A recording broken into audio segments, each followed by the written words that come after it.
বছরের প্রথম দিকে রাজ্যকে নাড়িয়ে দিয়েছিল সন্দেশখালির ঘটনা। সেখানে ইডি আধিকারিকের উপর হামলা ও পরে তৃণমূল নেতা শেখ শাহজাহান গ্রেপ্তার।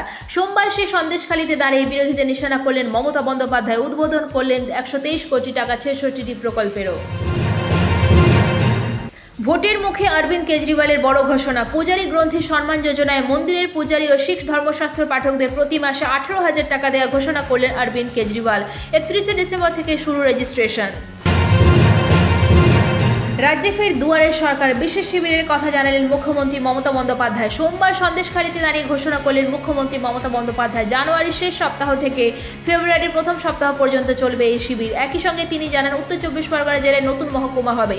মানুষকে আরও কাছাকাছি পরিষেবা দিতে এই উদ্যোগ বলে জানান তিনি। অর্থাৎ সরকারি কাজকর্মের জন্য দূরে যেতে হবে না। সুপ্রিম কোর্টের নির্দেশ মেনে কেন্দ্রীয় বাহিনী মোতায়েন করে ভোট হয়েছিল কাঁথি সমবায় ব্যাংকের পরিচালন কমিটির। ভোটে ধরাশায়ী হয় বিজেপি। এরবার সেই নির্বাচনে ব্যাপক ছাপ্পা। সন্ত্রাসের অভিযোগ তুলে হাইকোর্টের দ্বারস্থ হল বিজেপি সমর্থিত প্রার্থীরা। কাঁথি সমবায় ব্যাংকের নির্বাচন বাতিলের দাবিতে সোমবার আদালতের দ্বারস্থ হন বিজেপি নেতা শঙ্কর বেরা সহ 51 জন বিজেপি সমর্থিত প্রার্থী। দিল্লিতে পাকড়াও 15 জন বাংলাদেশের বঙ্গযোগ। অনুপ্রবেশকারীদের আধার কার্ডে পশ্চিমবঙ্গের ঠিকানা ফেরত পাঠানো হলো ওপারে। চিহ্নিত 400 বাংলাদেশি পরিবার।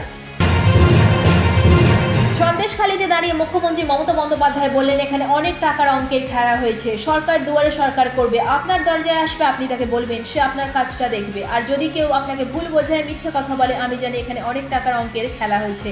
পরে দেখলেন তো সবটাই ভাওতা। সন্দেশখালিতে বললেন মুখ্যমন্ত্রী মমতা বন্দ্যোপাধ্যায়। সন্দেশখালিতে বড় ডিগবাজি। মুখ্যমন্ত্রী সফরের আগের দিন সন্দেশখালি আন্দোলনের অন্যতম মুখ সুজয় মাস্টার ওরফে সুজয় মণ্ডল যোগ দিলেন তৃণমূলে। রবিবার সন্দেশখালি 2 নম্বর ব্লকের তৃণমূল পার্টি অফিসে গিয়ে শাসক দলে নাম লেখান কর্ণখালী প্রাথমিক বিদ্যালয়ের শিক্ষক।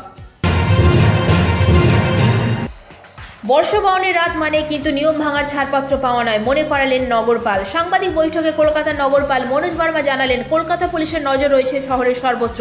কয়েকটি বিষয় তো কলকাতা পুলিশ এতটাই কড়া যে ধরা পড়লে সোজা স্থান হবে শ্রীঘরে। পাসপোর্ট ভেরিফিকেশনে পুলিশের সরাসরি ভূমিকা নেই। একের পর এক জালিয়াতি প্রকাশ্যে আসতেই দাবি ডিজির। এবার থেকে নজর রাখবেন এসপিডিসিরা, জানালেন রাজীব কুমার। উত্তাল বাংলাদেশ, এবার সংবিধান বদল। বাংলাদেশের সংবিধান বদলের ডাক। সংবিধান বদলের ডাক দিলেন বৈষম্য বিরোধী ছাত্র আন্দোলনের নেতারা।